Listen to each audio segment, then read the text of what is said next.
రీసెంట్‌గా మన మోదీ గారైతే ఎస్‌సీఓ సమ్మిట్‌కి అయితే విజిట్ అయ్యారు చైనాకి. డైరెక్ట్‌గా షీ జిన్‌పింగ్ గారే ఇన్వైట్ చేయడం నిజంగా చాలా పెద్ద న్యూస్ అని చెప్పాలి. రీసెంట్‌గా జరిగిన ఈ ఎస్‌సీఓ సమ్మిట్ ఏదైతే ఉందో పుతిన్ గారు, మన మోదీ గారు షీ జిన్‌పింగ్ గారు కలిసిన మూమెంట్స్ నిజంగా సోషల్ మీడియాలో చాలా మంచి బజ్ అయితే క్రియేట్ చేస్తుంది. ప్రతి ఒక్కరికి క్వెషన్ అయితే రైజ్ అయింది. వీళ్ళు ఇంత త్వరగా ఫ్రెండ్స్ ఎలా అయ్యారు అని. మనం ట్రంప్‌కి అయితే మనం థాంక్స్ చెప్పాలి. ఎందుకంటే ఈ ట్రంప్ ఏదైతే ఈ టారిఫ్స్ అయితే రైజ్ చేశాడో వీటి వల్లే మనం చైనా అండ్ రష్యా సైడ్ అయితే మూవ్ అయ్యాం. ఇప్పుడు మనకి చాలా పెద్ద అడ్వాంటేజ్‌గా అయితే మూవ్ అయింది. ఈ ఎస్‌సీఓ సమ్మిట్‌లో జరిగిన ప్రతి ఒక్క దాని గురించి మనం మాట్లాడుకుందాం. నా సైడ్ నుంచి స్మాల్ రిక్వెస్ట్ ఫ్రెండ్స్, మన వీడియోస్ ఏమైనా ఫస్ట్ టైం చూస్తున్నట్టు మన కంటెంట్ మీకు కొంచెం వాల్యూ అనిపిస్తే కొంచెం సబ్స్క్రైబ్ చేసుకొని సపోర్ట్ చేయండి. Thank you very much for your support. Friends, మనకి చైనాకి రీసెంట్గా జరిగిన ఈ బార్డర్ ఇష్యూస్ కావచ్చు 2020లో జరిగిన గల్వాన్ ఇష్యూ కావచ్చు, వీటి తర్వాత మనకి చైనాకి అయితే కొంచెం గ్యాప్ అయితే వచ్చింది. బట్ రీసెంట్గా 7 ఇయర్స్ తర్వాత మోదీ గారు అయితే డైరెక్ట్గా చైనా విజిట్ చేయడం ఇది నిజంగా చాలా మందికి ఆశ్చర్యంగా ఉంది. బట్ రీసెంట్గా మనకి చాలా మంచి డీల్స్ అయితే దక్కాయి చైనాలో కూడా. డీల్స్ అని చెప్పడం కన్నా కొంచెం పాజిటివ్ వైబ్స్ అని చెప్పాలి. ఎందుకంటే రీసెంట్గా చైనాకి మనకి జరిగిన గొడవలకి ఎవరు ఇంత త్వరగా కలుస్తారని ఎవ్వరూ అనుకోలేదు అసలు. మన మోదీ గారికి అయితే చైనా నుంచి చాలా మంచి గ్రాండ్ వెల్కమ్ అయితే దక్కింది. ఈ కల్చరల్ ఈవెంట్స్ తోటి మన కల్చరల్ ఈవెంట్స్ అంతా కంప్లీట్ అయిపోయిన తర్వాత మన మోదీ గారు అయితే మన ఇండియాకి సంబంధించిన కొంతమంది కమ్యూనిటీ మెంబర్స్ అయితే కలిశారు. వాళ్ళతో కొంచెం టైం స్పెండ్ చేశారు. టైం స్పెండ్ చేశాక మనకి షీ జిన్‌పింగ్ గారికి, మోదీ గారికి అరౌండ్ ఒక 1 అవర్ మీటింగ్ అయితే జరిగిందని మనకి రిపోర్ట్స్ అయితే తెలుస్తున్నాయి. ఈ 1 అవర్లో మనకి చాలా వాటి గురించి డిస్కస్ చేశారని చెప్పి మనకైతే తెలుస్తుంది. ఫ్రెండ్స్, మోదీ గారు ఎక్నాలజ్మెంట్ చేస్తూ రీసెంట్గా షీ జిన్‌పింగ్ గారిని కజాన్లో కలిసిన విషయాన్ని ఎక్నాలజ్మెంట్ చేశారు. అక్కడే కొన్ని విషయాల గురించి మాట్లాడుకుందామని చెప్పి మోదీ గారు అయితే ఎక్నాలజ్ చేశారు. తర్వాత షీ జిన్‌పింగ్ గారు ఇండియాకి చైనాకి మధ్య స్ట్రాంగ్ రిలేషన్ అయితే బిల్డ్ చేయాలి, ఖచ్చితంగా మనం ఫ్రెండ్స్గా ఉండాలి, రైవలరీస్గా ఉండకూడదు అని చెప్పి క్లియర్గా మెన్షన్ చేసి మనం elephant and dragon should be A happy friends అన్నట్టు క్లియర్గా ఎక్నాలజ్మెంట్ చేశారు. కొన్ని కీ పాయింట్స్ అయితే ఇప్పుడు మనకి ఈ ఇష్యూస్ జరిగిన తర్వాత ఇప్పుడు ఇండియాకి చైనాకి మధ్య ఈ బార్డర్ ఇష్యూస్ అయితే వీటి గురించి డిస్కస్ చేశారు. వీటిని సార్ట్అవుట్ చేసుకుందామని చెప్పి షీ జిన్‌పింగ్ గారు ఎక్నాలజ్ చేసినట్టు తెలుస్తుంది.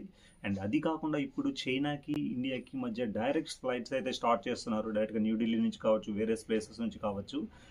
ఇప్పుడు ఈ టూరిజం కానీ ఈ ట్రావెలింగ్ ప్రతి ఒక్కటి అలో ఉంది. డైరెక్ట్ ఫ్లైట్స్ కూడా స్టార్ట్ చేస్తున్నట్టు తెలుస్తుంది. మానస్ సరోవర్ యాత్ర ట్రిప్స్ కూడా స్టార్ట్ అవుతాయి అని చెప్పి మోదీ గారు అయితే ఎక్నాలజ్ చేశారు. షీ జిన్‌పింగ్ గారు దానికి ఒప్పుకున్నట్టు మనకు తెలుస్తుంది ఈ డీల్లో. 2026లో ఈ బ్రిక్స్ సమ్మిట్ అనేది మన న్యూఢిల్లీలో అయితే జరగబోతుంది. దీనికి మన మోదీ గారు అయితే డైరెక్ట్గా షీ జిన్‌పింగ్ గారిని ఖచ్చితంగా రావాలి అని చెప్పి ఇన్వైట్ చేసినట్టు తెలుస్తుంది. అది కాకుండా ఈ టెర్రరిజంకి సంబంధించిన కొన్ని మేజర్ పాయింట్స్ అయితే రైజ్ చేసినట్టు తెలుస్తుంది మోదీ గారు. ఈ టెర్రరిజం రీసెంట్గా జరిగిన పెహల్గామ్ ఇష్యూ ఏదైతే ఉందో ప్రతి ఒక్కరిని కలిచివేసే సంఘటన అది. మనం సింధూర్ ఆపరేషన్తో పాకిస్తాన్కి మంచి ఎదురు సమాధానం చెప్పినా కానీ బట్ మన పోయిన ప్రాణాలకి ఖచ్చితంగా న్యాయం జరగాలి అని చెప్పి ఈ పాయింట్ అయితే చైనాలో ఎస్‌సీఓ సమ్మిట్లో డిస్కస్ చేశారు. దీని గురించి అయితే ప్రజెంట్ ఎటువంటి అక్నాలజ్మెంట్ అయితే లేదు. బట్ ఖచ్చితంగా దీన్ని చూద్దామని చెప్పి షీ జిన్‌పింగ్ గారు అయితే మనకి చెప్పడం జరిగింది. ఇదంతా కంప్లీట్ అయిన తర్వాత మన మోదీ గారు అయితే చైనాకు సంబంధించిన ఒక పెద్ద కాంగ్రెస్ పర్సన్ని 1-to-1 కలిశారని చెప్తున్నారు. ఆ పర్సన్ షీ జిన్‌పింగ్ గారికి చాలా కావాల్సిన వ్యక్తి అని చెప్పి తెలుస్తుంది.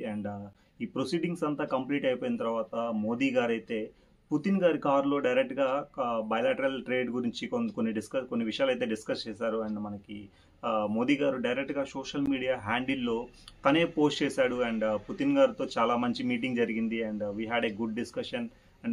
చాలా పాజిటివ్స్ అయితే ఉన్నాయి దీంట్లో అని చెప్పి క్లియర్గా మనకి సోషల్ మీడియాలో అయితే పోస్ట్ చేశారు మన నరేంద్ర మోదీ గారు.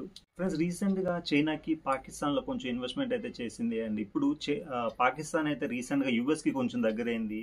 ఇప్పుడు చైనాకి పాకిస్తాన్కి అయితే కొంచెం దూరం పెరిగిందని చెప్పాలి. రీసెంట్గా జరిగిన ఎస్‌సీఓ సమ్మిట్లో పాకిస్తాన్ ప్రెసిడెంట్ షాబాజ్ షరీఫ్ అయితే అటెండ్ అయ్యారు. వంకాయని అయితే ఎవ్వరూ పట్టించుకోలేదు. మన పుతిన్ గారు, మోదీ గారు వాక్ చేస్తున్నప్పుడు పక్కనే చేతులు కట్టుకున్న మూమెంట్ అయితే నిజంగా ఇప్పుడు సోషల్ మీడియాలో మంచి అసలు చాలా పెద్ద హైలైట్ అయింది. చాలా మీమ్స్ అయితే క్రియేట్ అయ్యాయి ఆ మూమెంట్ మీద. నిజంగా టెర్రరిజం ప్రోత్సహిస్తే అండ్ ఏ స్టేజ్ మీదైనా గౌరవం దక్కదని చెప్పి ప్రతి ఒక్కరూ ప్రూవ్ చేశారు. అండ్ నిజంగా ఆ మూమెంట్ చూడడానికి చాలా బాగుంది. అండ్ ఫ్రెండ్స్, మనమైతే ఖచ్చితంగా ట్రంప్ గారికి అయితే థ్యాంక్స్ అయితే చెప్పాలి. ఎందుకంటే మన మీద ఏదైతే 50% టారిఫ్ అయితే వేయడం జరిగిందో, అండ్ మనమైతే ట్రంప్ కానీ పీటర్ నవారో కానీ ఎన్ని మాట్లాడినా మనం ఎటువంటి రూడ్గా రెస్పాండ్ అవ్వలేదు. ఎందుకంటే మన భారతీయులు ఇచ్చే గౌరవం అలాంటిది. అండ్ వాళ్ళు మనల్ని ఎంత ఇబ్బంది పెట్టినా మనం ఎటువంటి రెస్పాన్స్ ఇవ్వలేదు వాళ్ళకి. బట్ రీసెంట్గా ఆ రెస్పాన్స్ ఇప్పుడు సైలెంట్గా ఈ రష్యా తోటి అండ్ ఇప్పుడు చైనా ఎస్సీఓ సమ్మిట్లో ఏదైతే జరిగిందో అవి చూసి ఈ పీటర్ నవారో కానీ ట్రంప్ కానీ తట్టుకోలేక ఎటువంటి రిలేషన్ లేకుండా ఒక క్యాష్ని అడ్డం పెట్టుకొని మన ఇండియన్స్కి గొడవ పెడదామని ఏదో ట్రై చేస్తున్నారు. బట్ వాళ్ళకి తెలీదు మనం అందరం ఒకటిగా నుంచుంటామని. బట్ ఖచ్చితంగా వాళ్ళు ఒళ్ళు దగ్గర పెట్టుకొని మాట్లాడాలి ఏదైనా. ఎందుకంటే ప్రతిరోజు ఒకలా ఉండదు అని చెప్పి వాళ్ళకి తెలుస్తుంది ఖచ్చితంగా. అండ్ బట్ రీసెంట్గా ట్రంప్కి అయితే నిజంగా చాలా పెద్ద థ్యాంక్స్ చెప్పుకోవాలి. అండ్ చైనా ఇండియా ఇంత త్వరగా కలుస్తుందని ఎవరైతే అసలు ఎక్స్పెక్టే చేయలేదు. అండ్ అది జరిగింది. అండ్ ఇప్పుడు దాన్ని చూసి తట్టుకోలేక ఏది పడితే అది మాట్లాడుతున్నారు వీళ్ళు. ఫ్రెండ్స్, ఇప్పుడు మనకి చైనాకి ఏదైతే ఈ బయలాటరల్ ట్రేడ్స్ అయితే జరిగాయో ప్రజెంట్ ఈ ఎస్సీఓ సమ్మిట్లో, అండ్ మన స్పోక్స్ పర్సన్ అయితే క్లియర్గా మెన్షన్ చేశారు. ఏదైతే మన టెర్రరిజం గురించి అయితే అక్నాలజ్మెంట్ రైజ్ చేశామో దాని గురించి కొంచెం ప్రాపర్గా రెస్పాన్స్ రాలేదని చెప్పి మనకు తెలుస్తుంది. బట్ ఫ్యూచర్లో ఖచ్చితంగా దీని గురించి అయితే ఒక స్టెప్ అయితే తీసుకుంటారన్నట్టు మనకి ట్రేడ్ వర్గాలు చెప్తున్నారు. అండ్ నాకు తెలిసి ప్రతి ఒక్క ఇన్ఫర్మేషన్ నేను కవర్ చేశాను ఫ్రెండ్స్. అండ్ నేను ఏదైనా మిస్ చేసినా కొంచెం తప్పుగా చెప్పినా మీరు దాన్ని కరెక్ట్ చేయాలనుకున్నా ఏదైనా యాడ్ చేయాలనుకుంటే కమెంట్స్లో చెప్పండి. ఖచ్చితంగా నేను దాన్ని తెలుసుకుంటాను. అండ్ మన సైడ్ నుంచి ఇలాంటి వీడియోస్ ప్రతి టాపిక్ మీద అండ్ డైలీ జరిగే ఇష్యూస్ మీద నేను ఖచ్చితంగా వీడియో తీసి మీకు ఇన్ఫర్మేటివ్గా ఇస్తాను. అండ్ మన వీడియోస్ కొంచెం మీకు వాల్యూ అనిపిస్తే కొంచెం సబ్స్క్రైబ్ చేసుకొని సపోర్ట్ చేయండి. And take care friends. And జై హింద్, సైనింగ్ ఆఫ్ ఫ్రెండ్స్.